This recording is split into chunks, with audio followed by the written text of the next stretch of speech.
महायुतीच्या मंत्र्यांना आता दालनांचं वाटप करण्यात आलंय, त्यामुळे त्या मंत्र्यांना पदभार स्वीकारण्याचा मार्ग मोकळा झालाय. मंगल प्रभात लोढा, पंकजा मुंडे, गुलाबराव पाटील, अतुल सावे यांच्यासह शंभूराज देसाई, नितेश राणे आणि आशिष शेलार यांना मुख्य इमारतीमध्ये दालन देण्यात आलेलं आहे.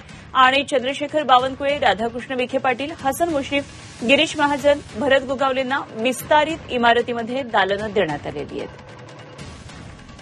मंत्रिमंडळाचा विस्तार झालेला आहे. खातेवाटप सुद्धा आता झालेलं आहे आणि खातेवाटपानंतर जी पुढची प्रक्रिया असते ती दालनं देण्यासंदर्भात आणि दालनं सुद्धा आता देण्यात आलेली आहेत मंत्र्यांना. त्यामुळे आता पदभार स्वीकारण्याचा मार्ग मोकळा झालेला आहे. आपापल्या कार्यालयांमध्ये येऊन आपल्या खात्याचा पदभार आता हे मंत्री स्वीकारतील.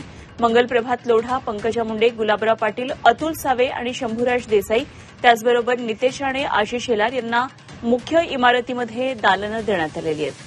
चंद्रशेखर बावनकुळे, राधाकृष्ण विखे पाटील, हसन मुश्रीफ, गिरीश महाजन, भरत गोगावलेंना विस्तारित इमारतीमध्ये दालन देण्यात आले.